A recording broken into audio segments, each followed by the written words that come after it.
காசு வாங்கிவா என்ன காசு எல்லாம் கிளம்பி சும்மா பேசி என்கிட்ட 10,000 ரூபாய் இருக்கு. 10,000 ரூபாவா? இப்ப டிரைவர் பண்ணி விட்டாங்க, 10,000 ரூபாய் விட்டாங்க. காசு எது? என் தம்பி எனக்கு 10,000 ரூபாய் கொடுத்தான். உன் தம்பியா? மாமா டீ சாப்பிட 10 ரூபா கொடுமாமா. ப்ளீஸ் மாமா. என் தம்பி மாசம் 25,000 ரூபாய் சம்பாதிக்கிறான். 25,000 ரூபாய் திருப்பி சமாளிக்கலாம் சொல்லு. சமாளிக்கலாம் சொல்லாத. ஏய் வா என் கூட. எஸ் மக்களே, நம்ம சென்னை ஈக்காட்டுத்தாங்கல்ல இருக்க கேன்வின் எலக்ட்ரிக் ஆட்டோ. இவங்க கிட்ட நிறைய ஆட்டோஸ் இருக்கு. உங்ககிட்ட 4 வீலர் லைசென்ஸ் இருந்தா மட்டும் போதும். மாசம் 27,000 ரூபாய் சம்பளம் பிளஸ் இன்சென்டிவ். புதுசா ஒரு ஆட்டோ வாங்கி மாசம் இஎம்ஐ கட்டணும், மெயின்டெனன்ஸ் சார்ஜஸ் அப்படிங்கிற எந்த கஷ்டமே உங்களுக்கு தேவையில்லைங்க. நம்ம கேன்வின் எலக்ட்ரிக் ஆட்டோல டிரைவரா ஜாயின் பண்ணுறது ஜாயின் போனஸ் 6,000 ரூபாய், ரெஃபரல் போனஸ் 10,000 ரூபாய், 12 லட்சம் ரூபாய் இன்சூரன்ஸ், வாரத்துக்கு ஒரு நாள் லீவுன்னு சொல்லிட்டு மாசத்துக்கு 4 நாள் லீவ் மட்டுமே கிடைக்குது. சென்னை மட்டும் இல்லாம வெளியூர்ல இருந்து டிரைவரா வந்தாலுமே இவங்க சைடுல இருந்து ஸ்டே பண்றதுக்கு ரூம் ரொம்ப கம்மியான ரேட்ல அரேஞ்ச் பண்ணிருக்காங்க. சர்வீஸ் அண்ட் மெயின்டெனன்ஸ் கூட அவங்களே பாத்துக்கறாங்க. சாரி சார், உன் தம்பி தப்பா நினைச்சேன். அதனால வீடு சரி, நான் வீட்டுக்கு போறேன். ஏய் இது கேப். அனைத்து நண்பர்களுக்கும் இனிய காலை வணக்கம். நான் உங்கள் ஏடிஎஸ்பி ஆட்டோ டிரைவர் சமூக போராளி. இந்த வீடியோ மேலே ஒரு வீடியோ போட்டுருப்பேன், பார்த்துருப்பீங்க. அந்த வீடியோவில் ஒரு யூடியூபர், ஓகேங்களா, ஒரு இன்ஸ்டா பிரபலம், ஒரு யூடியூபர் கார்ப்பரேட் காரனின் கைக்கூலியாக செயல்படுவதற்காக அந்த வீடியோ போட்டிருக்காங்க, ஓகேங்களா. அதாவது எலக்ட்ரிக் வண்டிக்கு மாதம் 25 ரூபாய் சம்பளம், தங்குறதுக்கு ரூமு, அந்த இன்சூரன்ஸு, 4 நாள் லீவு, இதெல்லாம் சேர்த்து போட்டிருக்கிறாங்க. அது உண்மையா பொய்யா அப்படின்றது தான் இப்போ பிரச்சனை, ஓகேங்களா. அதாவது இவங்களோட நோக்கம் என்னன்றது முதல்ல நல்லா தெரிஞ்சுக்கோங்க. எங்களை ஓனாக வண்டி போட்டு ஓட்டுற எங்களை 10 வருஷத்துக்கு முன்னாடி இந்த ஓலா, ஊபர், ரேபிட்டோ போன்ற கம்பெனிக்காரங்க எப்படி கமிஷன் கம்மியாக, கிலோமீட்டருக்கு அதிகமாக ஓரளவு கொடுத்து எங்களை ஏமாற்றி எங்களை இன்றைக்கி எப்படி நடுத்தருவில் நிப்பாட்டி இருக்கிறாங்களோ அது மாதிரி மக்களையும் நிப்பாட்டுறதுக்கு அவங்க பிளான் போட்டிருக்காங்க. அதாவது ஓலா, ஊபர், ரேபிட்டோ எங்களை வச்சு உள்ளே வந்து, எங்களை வச்சு ஓனாக போட்டு ஓட்டி வண்டி வச்சுருக்கவங்கள்ட்ட ஆப் மூலமாக, அட்டாச்மெண்ட் மூலமாக உள்ளே வந்து அவன் ஒரு குறிப்பிட்ட அளவு தொழிலை கைப்பற்றினதுக்கு அப்புறம் தனியாக வண்டி போட்டுட்டான். அதாவது ஊபர், ரேபிட்டோ, ஓலாவை அடித்து வெட்டிட்டோம். ஓலா வந்து மறு உருவத்தில் ரேபிட்டோன்ற பேரில் உள்ளே வந்திருக்கான். இன்றைக்கி தனியாக அவன் வண்டி போட்டு, கார் போட்டு, அவனோட ஓன் வண்டி, ஓகேங்களா, ஓனாக வண்டி போட்டு இறக்கி எங்களோட தொழிலை நாசமாக்குறதுக்கு பிளான் போட்டிருக்கிறான்.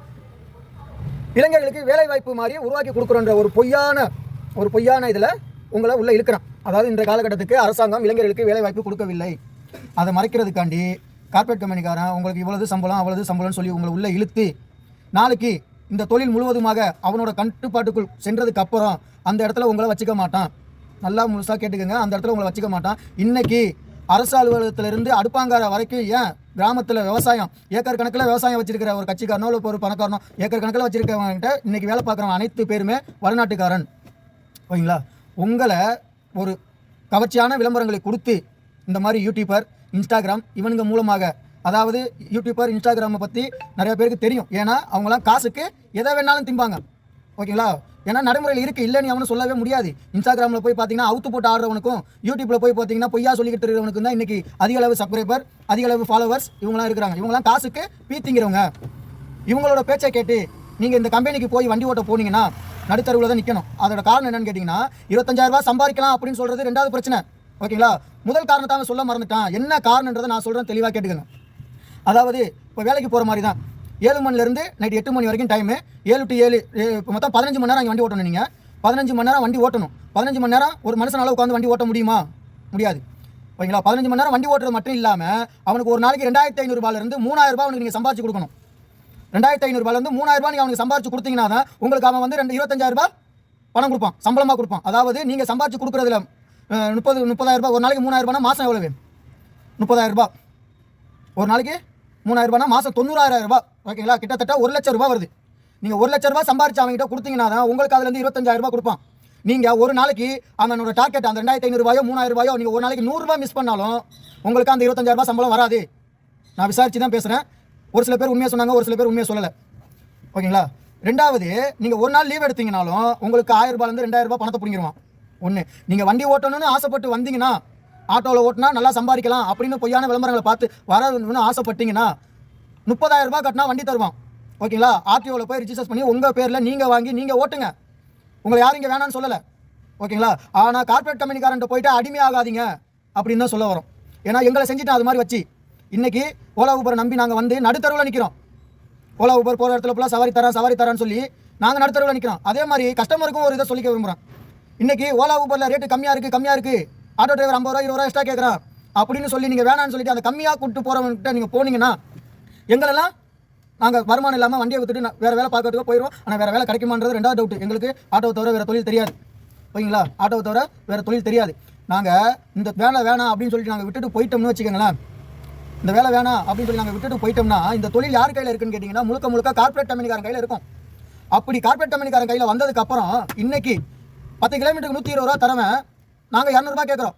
ஓகேங்களா? இன்னைக்கு இருக்கிற அடிப்படைக்கு 18 ரூபா கணக்கு பண்ணி அந்த மீட்டர் ஃபேர் கணக்கு பண்ணி மினிமம் 50 ஒவ்வொரு கிலோமீட்டருக்கு 18 ரூபா அப்படின்னு கணக்கு பண்ணி நாங்கள் 200 ரூபா கணக்கு கேட்குறோம். ஆனால் அதில் வந்து ஆப்பில் 120 ரூபா தான் காமிக்குது, நான் 120 ரூபா தான் தருவேன் அப்படின்னு சொல்லி வாக்குவாதம் பண்ணுற கஸ்டமர்களுக்கு இதே டிராஃபிக் டைம்லையோ இல்லை நல்ல நாள் பெருநாள் ஈவினிங் டைம்லையோ அதே 10 கிலோமீட்டருக்கு 400 ரூபா 500 ரூபாலாம் காமிச்சிருக்கு.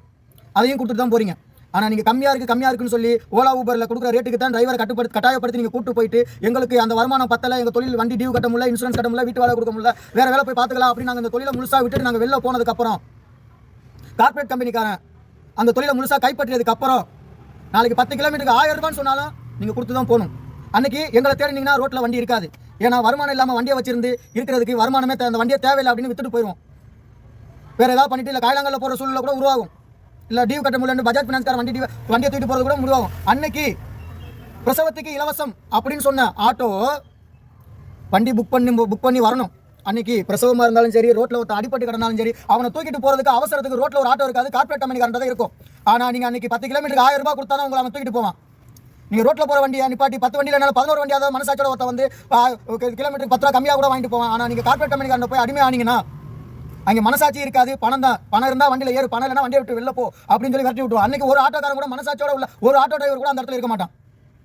அதனால் அந்த புதுசாக அந்த கார்ப்பரேட் கம்பெனிக்காரனின் கவர்ச்சி விளம்பரங்களை நம்பி வாகனம் ஓட்ட வர இளைஞர்கள், படித்த இளைஞர்கள், உங்களுக்கு உண்டான வேலை என்ன, அதை ஏன் இந்த அரசாங்கம் தர மறுக்கிறது அப்படின்னு கேளுங்க. இல்லை எனக்கு அந்த வேலை வேணாம், நான் ஆட்டோ தான் ஓட்ட வரேன் அப்படின்னு நீங்கள் ஆசைப்பட்டீங்கன்னா 30,000 ரூபாய் பணத்தை கொடுத்தா ஸ்டோர் ரூமில் வண்டி தரப்போகிறான். ஆர்டிஓவில் ரெஜிஸ்டர் பண்ணுங்கள், வந்து ஓட்டுங்க. உங்களை யாரும் வேணான்னு சொல்லலை. நீங்கள் 3000 ரூபா அவன்கிட்ட ஓட்டி கொடுத்து மாதம் 1 லட்ச ரூபா அவன்கிட்ட கொடுத்துட்டு நீங்கள் வெறும் 1000 ரூபா ஒரு நாள் கணக்கு படி பார்த்தீங்கன்னா ஒரு நாளைக்கு 1000 ரூபா 2007 3000 ரூபா ஓட்டி கொடுத்துட்டு நீங்கள் அந்த 1000 ரூபா வாங்கிட்டு வரதுக்கு 1500 ரூபா அவன்கிட்ட எக்ஸ்ட்ரா கொடுக்குறதுக்கு இந்த 1500 ரூபாய் நீங்கள் ஒரு நாள் ஃபுல்லாக உட்காந்து 15 மணி நேரம் ஓட்டி 2500 ரூபா ஓட்டுறீங்க அப்படின்னா இந்த 1500 ரூபா செலவினங்கள், அதாவது வண்டி மெயின்டெனன்ஸு, வண்டி டியூவு, வண்டி எரிபொருள், இந்த 3ஐயும் போட்டு நீங்களே செஞ்சீங்கன்னா உங்களுக்கு நாளைக்கு திரும்பி பார்க்கும்போது நான் இந்த மாதிரி சம்பாரிச்சு வண்டி வச்சிருக்கிறேன் அப்படின்னு நீங்கள் தைரியமாக சொல்லலாம், தைரியமாக பேசலாம். உங்கள்கிட்ட ஒரு சொத்துன்றது ஒன்று உருவாகும். ஆனால் நீங்கள் கார்ப்பரேட் கம்பெனிக்காரன் போனீங்கன்னா உங்கள் உழைப்பை ஃபுல்லாக நீங்கள் வீணாக்கி, கார்ப்பரேட் கம்பெனிக்காரன் போனீங்கன்னா உங்கள் உழைப்பை ஃபுல்லாக வீணாக்கி அவனுக்கு சம்பாதிச்சு தான் நீங்கள் கொடுக்கணும். ஓகேங்களா? அதனால நண்பர்கள் யாரும் இந்த கவர்ச்சியான விளம்பரங்களை நம்பி கார்ப்பரேட் கம்பெனிக்காரன் போய் அடிமையாகாதீங்க. தயவு செஞ்சு சொல்கிறேன், கார்ப்பரேட் கம்பெனிக்காரன் அடிமையாகாதீங்க. நாங்கள் இன்றைக்கி ஓலா ஊபரை நம்பி நடுத்தருவில் எப்படி உட்காந்துருக்குன்றது எங்களோட வழி எங்களுக்கு தான் தெரியும். இதை வெளில எடுத்து சொல்கிறதுக்கு ஆள் இல்லை. நாங்கள் பட்ட அனுபவத்தை நாங்கள் வெளில எடுத்து சொல்கிறோம், புரிஞ்சுக்கோங்க.